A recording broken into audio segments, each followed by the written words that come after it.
From the PEP Radio Newsroom, these are the stories we are following at this hour. House Democrats attended a rally just outside of the U.S. Capitol to protest cuts to Medicaid and other social programs as Republicans wrangle the final details of their tax and spending package.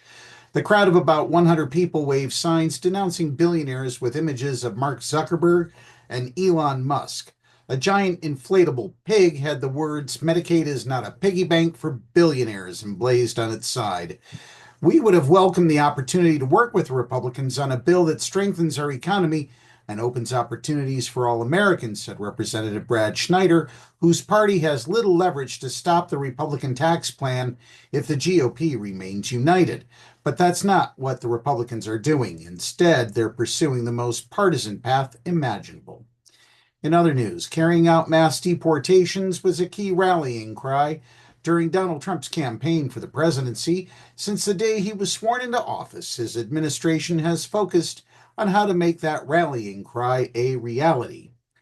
They've touted their policy of going after the worst of the worst, meaning people who've committed crimes in America, while leaning on some nations to take migrants who the U.S. has difficulty deporting back to their own countries. They've removed protections from hundreds of thousands of people the Biden administration admitted on a temporary basis into the country with the aim of eventually making them deportable. Immigration enforcement officials have repeatedly portrayed their initial efforts as going after people they describe as the worst of the worst. Those are people who pose public safety or national security threats, people who've been arrested or convicted of committing crimes in America, or who ICE determines are gang members. On their social media feeds, they posted a constant stream of photos of people arrested by ICE and crimes they're alleged to have committed. Again, the emphasis here is on alleged, with zero due process. Previous administrations have also prioritized people who are considered public safety threats, so that strategy isn't necessarily new. What is different under the Trump administration is that ICE agents now have authority to arrest people they find with immigration violations when they're going after the worst of the worst. These are called collateral arrests, and they weren't allowed under the Biden administration. As one ICE agent described it, nobody gets a free pass anymore. Immigration enforcement officials have long complained about countries that do not take back their citizens when the U.S. is determined they can be deported.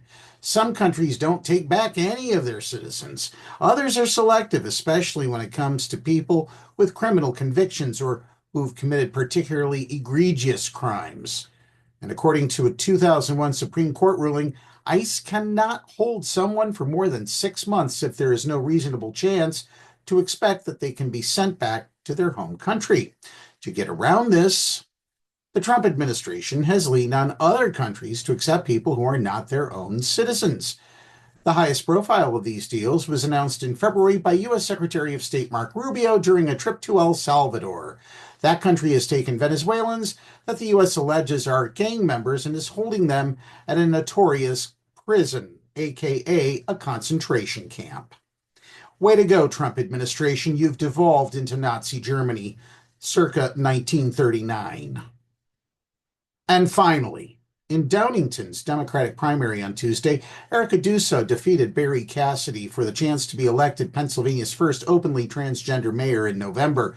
Deuso, who has spent years as a Democratic organizer in Chester County, earned 62% of the vote in a contest that had fewer than 1,000 ballots cast. Downingtown has a population of about 9,000 people.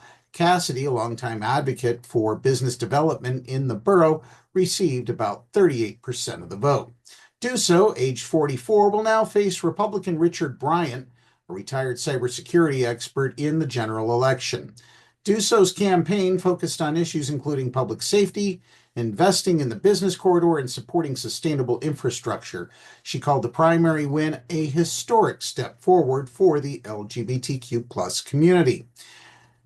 According to a statement that Deuso released to the Daily Local, at a time when the Trump administration and MAGA Republicans in Washington, Harrisburg, and throughout our Commonwealth are working to silence diverse voices, Downingtown stood up and said, "Not in our town, not in our good neighbor community." Deuso entered the primary with key endorsements from the local Democratic Party and outgoing Downingtown Mayor Phil Daig, who opted not to run for a second term. Originally from Vermont, Deuso is a Drexel University graduate who moved to Downingtown in 2007. She works in business management for a pharmaceutical company, Johnson & Johnson, and serves on the Chester County Democratic Committee. She's also on the board of the Pennsylvania Equality Project, a nonprofit that advocates for the LGBTQ+ community.